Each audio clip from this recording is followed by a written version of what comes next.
వృశ్చిక రాశి ఫలితాలు.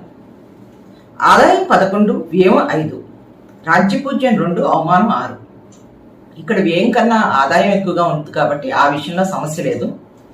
ఇక రాజ్యపూజ్యం కన్నా అవమానం ఎక్కువగా ఉంది అంటే కనుక మీకు లభించవలసిన గుర్తింపు కొన్ని విషయాల్లో లభించకపోవచ్చు. ఇప్పుడు ఈ సమయం ఏంటంటే ఈ సంవత్సరం ఆస్తులు పెంచుకునే అవకాశం బాగా ఎక్కువగా ఉంది. ఇక విద్యార్థుల విషయం వచ్చేసరికి వాళ్ళకి విదేశీయానం అవకాశం బాగా ఉంది. ఈ వృశ్చిక రాశి వాళ్ళు ఈ సంవత్సరం అంతా కూడాను కుటుంబంతో సమయం గడిపేందుకు ఎక్కువ ఇష్టపడతారు. ఆ ప్రయత్నం కూడా చేస్తారు. ఇక ధనం నిల్వ చేసుకుంటారు, కుటుంబం శుభంగా క్షేమంగా ఉంటారు, సహోదర వర్గంతో అనుబంధం బాగుంటుంది. అంతేకాక వీళ్ళు ఏ ప్రయత్నం చేసినా కూడా అంటే ఏ పనికి పూనుకున్నా కూడా అందరి నుంచి సహాయ సహకారాలు బాగా లభిస్తాయి.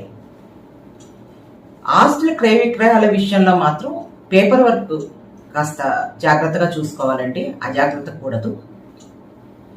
విద్యార్థులు కష్టపడి చదువుకోవాలి, ప్రయత్నపూర్వకంగా దృష్టి పెట్టాలి, డీవియేషన్స్ ఉంటాయి. ఇక ఉద్యోగ ప్రయత్నాలు ఫలిస్తాయి, లోన్స్ శాంక్షన్ అవుతాయి, అక్కడ ఎటువంటి ఇబ్బంది లేదు.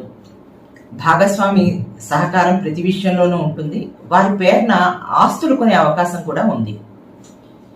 పై చదువులు చదువుకునే విద్యార్థులకి సమయం బాగుంది. రీసెర్చ్ రంగం వాళ్ళకి సమయం అనుకూలంగా ఉంది. ఈ రాశి వాళ్ళకి ఆకస్మిక ధనలాభం ఉంది. ఇక వృత్తి ఉద్యోగాల విషయం వచ్చేసరికి మాత్రం ఒత్తిడి ఉంటుంది. ఆ విషయంలో కొద్దిగా జాగ్రత్త తీసుకోవడం మంచిది. ఈ రాశి వాళ్ళు గోవుకి ఉలవలు పెట్టడం మర్చిపోవద్దు. ప్రతి వారం కూడా గోవుకి ఉలవలు పెట్టండి, మీకు అది అన్ని విధాలుగానూ బాగుంటుంది.